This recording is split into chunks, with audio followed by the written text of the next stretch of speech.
कारुणिक भगवान गौतम बुद्ध जी के चरणों में कोटि कोटि नमन करती हूँ और बोधिसत्व बाबा साहेब जी के चरणों में कोटि कोटि नमन करते हुए आप सभी को मेरा गर्व से नमो बुद्धाय जय भीम। साथियों, हम बात कर रहे हैं बुद्ध और उनके धम्म की। तो आज जो हम बात करेंगे बुद्ध के द्वारा सारीपुत्र और मोगलायन की पवज्जा। तो बुद्ध जब सारे लोग थे बुद्ध के व्यक्तित्व से, उनके धम्म से बड़े प्रभावित थे और वो बुद्ध के पास आकर पवज्जा ले रहे थे। तो उसी बीच में जब तथागत बुद्ध राजगृह में रह रहे थे, तो वहीं पर एक संजय नाम का परिवाजक भी रहता था, जिसके 250 शिष्य थे। तो अपने 250 शिष्यों के साथ वो भी संजय नाम का एक परिवाजक भी वहां रहता था। वो भी काफी प्रसिद्ध था। तो लेकिन उसके जो शिष्य थे, उसके शिष्यों में 2 तरुण भी थे, जिनका नाम था सारीपुत्र और मोगलायन। तो ये दोनों ही जो शिष्य थे, वो संजय जो था, उनका जो गुरु जो था, उसकी शिक्षाओं से वो संतुष्ट नहीं थे। और जब वो संतुष्ट नहीं थे तो वो इससे ज्यादा श्रेष्ठ धर्म की खोज में थे कि कोई श्रेष्ठ वो मिल जाए, धर्म मिल जाए। क्योंकि उनको जो संजय की बातों को ज्यादा उनकी बातों से वो संतुष्ट नहीं हो पा रहे थे, उनके ज्ञान से वो संतुष्ट नहीं हो पा रहे थे। इसलिए वो नए धर्म की और नए धर्म की खोज में थे। तो ऐसी ही एक दिन जो पंचवर्गीय जो भिक्खु थे, जिनको तथागत बुद्ध ने दीक्षित किया था, जिनको धम्म की दीक्षा दी थी, उन परिवाजकों में से जो थे, उनका नाम था अश्वजीत। और अश्वजीत अपना चीवर पहनकर और भिक्षा पात्र लेकर वो भिक्षाटन के लिए राजगृह के नगर में वो पहुंचे भिक्षाटन के लिए। तो जैसे ही वो राजगृह के नगर में वो प्रविष्ट हुए, तो उनको अश्वजीत जो थे, उनको सारीपुत्र ने देखा।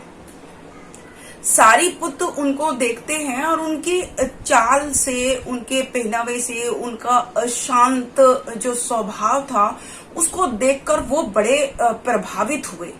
तो बहुत प्रभावित हुए। तो उन्होंने सोचा कि उन्होंने ये माना कि ये जरूर एक श्रेष्ठ भिक्षुओं में से एक है।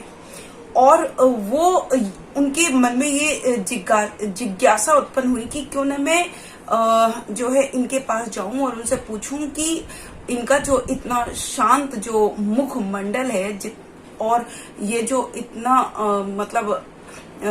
प्रभावित जो दिख रहे हैं, इनका जो स्वभाव जो इतना शांत है, इनसे मैं जाकर पूछूं कि वो किस धर्म को मानते हैं और कौन उनका शास्ता है।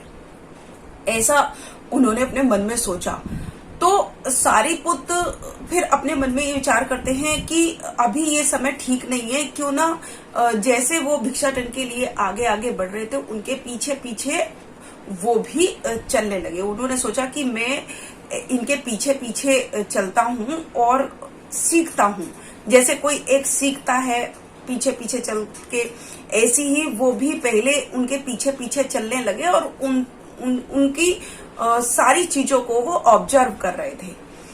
तो जब उन्होंने भिक्षाटन को खत्म किया, अश्वजीत जो थे, जब उन्होंने भिक्षाटन को खत्म किया और जब वो जाने लगे, तो फिर सारीपुत्र उनके पास आते हैं और उनको कहते हैं कि हे पूज्यवर, आपका इतना कोमल व्यवहार, आपका इतना करुणामयी व्यवहार, आपका मुखमंडल इतना शांत है, आप इतनी जो आपकी जो भाषा है उसमें इतना करुणा है, इतना स्वभाव आपका शांत है। आप मुझे बता सकते हो कि आप किसके नाम से पवित्रित हुए हो, या आप किस धर्म को मानते हो, आप मुझे बता सकते हो? तब जो अश्वजीत थे उन्होंने जो है कहा कि मैं शाक्य कुल के जो है जो कुल के जो सरमन हैं उनके नाम से पवित्रित हुआ हूं और मैं उन्हीं के धर्म को मानता हूं, मैं उन्हीं का बुद्ध का यानी कि मैं बुद्ध का शास्ता हूं। तो फिर सारीपुत्र उनसे कहते हैं कि हे पूज्यवर, क्या मुझे आप अपने जो गुरु हैं, जो आपके जो बुद्ध हैं, क्या मुझे आप उनके सिद्धांत के बारे में बताओगे? तब वो अश्वजीत कहते हैं कि हाँ, मैं आपको बताऊंगा, लेकिन मैं आपको विस्तार से नहीं बता पाऊंगा क्योंकि मैंने अभी मैं उनके शिष्य बना हूं, अभी मैंने ये पवित्रित हुआ हूं, तो मैं पूरी तरीके से तो आपको नहीं बता पाऊंगा, लेकिन कुछ चीजें मैं आपको बताऊंगा। तो सारीपुत्र कहते हैं कि हे पूज्यवर, मुझे आप चाहे कम बताओ चाहे ज्यादा बताओ, लेकिन मुझे उनके धम्म के सिद्धांत का सार जरूर बताएं। मुझे सार ही जानना है, बाकी चीजों को मैं इतना मुझे जरूरी नहीं है जितना मुझे उनके धम्म का सार जानना है। तो अश्वजीत जो भिक्खु थे वो उनको बुद्ध के शिक्षाओं के सिद्धांत का सार बताते हैं, और जब वो बताते हैं तो जो सारीपुत्र था वो बड़ा प्रभावित होता है और उसके मुखमंडल पर भी एक शांत स्वभाव आ जाता है और वो उनका मतलब साधुवाद करता है। तो फिर क्योंकि मोगलायन और सारीपुत्र दोनों सगे भाई तो नहीं थे, लेकिन सगे भाइयों की तरह वो रहते थे और उन्होंने एक दूसरे से ये वचन लिया था कि जिसको भी पहले सत्य का जो सत्य को पालेगा, जो जिसको ज्ञान की प्राप्ति हो जाएगी, वो दूसरे को सूचना देगा। तो ये सोचकर जो है सारीपुत्र मोगलायन के पास पहुंचते हैं। अब मोगलायन उनको देखते ही उनके मुखमंडल पे जो तेज था, उनके मुखमंडल पर जो शांति थी, जो शांत उनका स्वभाव था, उसको देखकर मोगलायन पूछते हैं सारीपुत्र से कि हे मित्र, क्या आज आपके मुखमंडल पर बहुत बिल्कुल शांत आपका मुखमंडल है और बहुत ही आपके चेहरे पर एक अलग भाव मुझे दिख रहे हैं, क्या आपने सत्य को पा लिया है? तब सारीपुत्र कहते हैं कि हाँ मित्र, मैंने सत्य को पा लिया है। फिर वो सारीपुत्र अपनी और जो पूजनीय जो भिक्खु थे अश्वजीत, उनकी पूरी घटना उनको बताते हैं और वो कहते हैं कि अब मैं बुद्ध के धम्म की शरण को ग्रहण करूंगा और आज से वही मेरे शास्ता है। तो जो मोगलायन थे वो भी कहते हैं कि वो भी सुनकर बड़े प्रभावित होते हैं और वो भी कहते हैं कि चलो हम बुद्ध के धम्म की शरण में चलते हैं। तो सारीपुत्र कहते हैं कि ये जो 250 जो शिष्य हैं, जो परिवाजक हैं, वो जो रह रहे हैं वो हमारा बहुत आदर करते हैं और हमको उनको सूचना देकर ही जाना चाहिए। फिर निर्णय उनके हाथ में है कि वो जैसा भी समझे वैसा करे।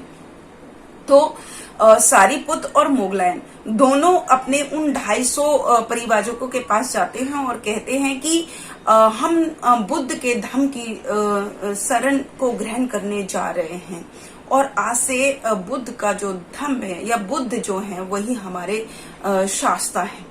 तो वो जो 250 परिवाजक थे वो कहते हैं कि हम तो आप ही की वजह से यहाँ रह रहे हैं और जैसा आप करेंगे वैसा ही हम भी करेंगे। तो वो सारे मिलकर फिर अपने जो संजय के पास जाते हैं और संजय से कहते हैं कि हे मित्र, हम बुद्ध की धम्म की शरण को ग्रहण करने जा रहे हैं। तो जो संजय है वो कहता है कि नहीं, आप ऐसा मत करो, आप मत जाओ यहाँ से, हम तीनों मिलकर इस मंडली की देखभाल करेंगे। लेकिन सारीपुत्र और मोगलायन दोबारा उनसे कहते हैं कि नहीं, हमको बुद्ध की धम्म की शरण में जाना है।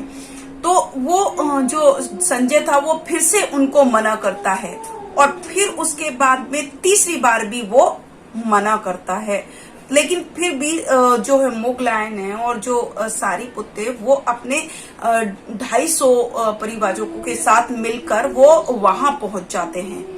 बुद्ध की धम्म की बुद्ध के पास जाने लगते हैं।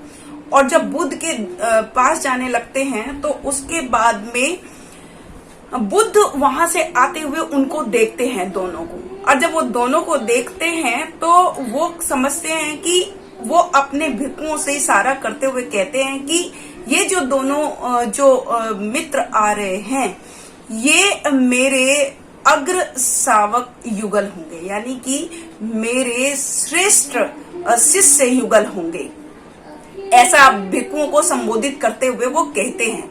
उसके बाद वो आते हैं और वो बुद्ध के पैरों में, उनके चरणों में गिरकर याचना करते हैं कि हे बुद्ध, आप हमको धम्म की दीक्षा दीजिए या हमको आप अपने शिष्य बना लीजिए।